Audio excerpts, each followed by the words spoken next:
શ્રી કૃષ્ણ, જય માતાજી। તો ચાલો હું આજે તમારા માટે સૂકી ભાજીની રેસીપી લઈને આવી છું। તો તેને સામગ્રી આપણે જોઈ લઈએ। તેના માટે મેં 5 બટેટા આ રીતના બાફીને લઈ લીધા છે અને ધાણા લઈ લીધા છે અડધી નાની વાટકી જેટલા।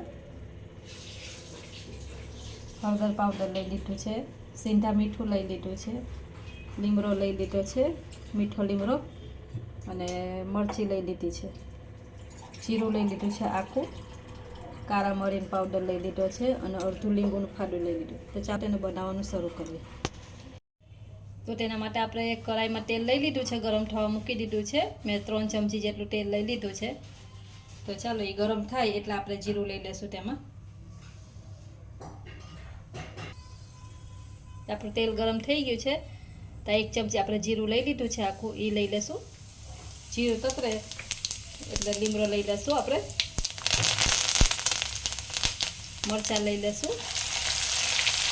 તીખું તમે ખાતા હોય એ પ્રમાણે તીખું લઈ લેવાનું મરચાં, બધે એક સરસ કરી લેશું।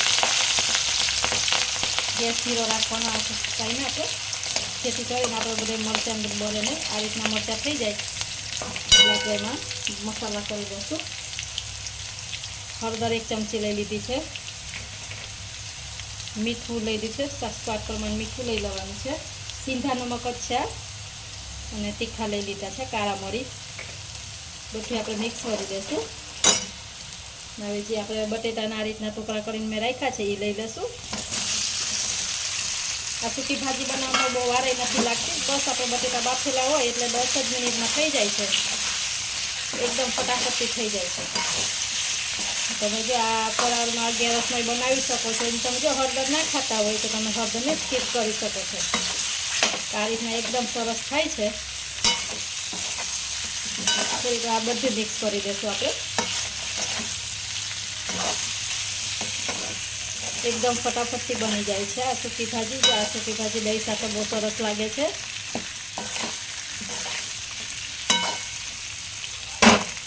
સારી હું બટેટાની રેસીપી લઈને આવી છું, એકદમ સરસ સૂકી ભાજીની રેસીપી છે, સ્વાદમાં મસ્ત સરસ લાગે છે। અને અડધું લીંબુનું ફાડું લઈ લેશું આપણે, તમારે ખટાશ ભાવે એ રીતના લઈ લેવાનું।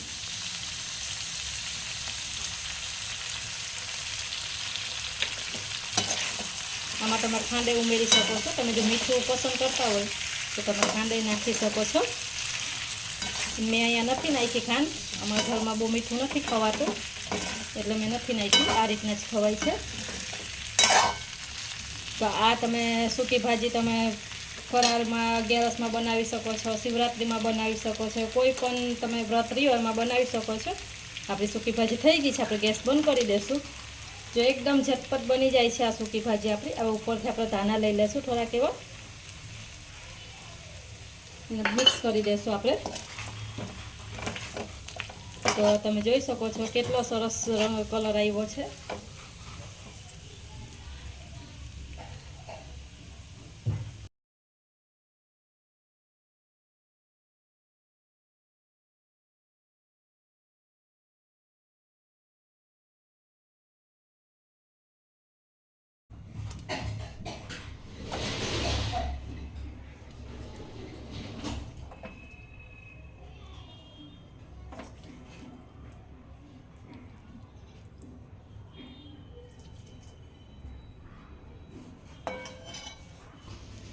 તો આપણે આ બટેટાની સૂકી ભાજી તૈયાર થઈ ગઈ છે બનીને। તો આ વિડીયો તમને ગમ્યો હોય તો વિડીયોને લાઇક કરજો, શેર કરજો અને નવા હોય તો સબસ્ક્રાઈબ કરવાનું ભૂલતા નહીં। આવજો, મળશું નવા જ વિડીયોમાં।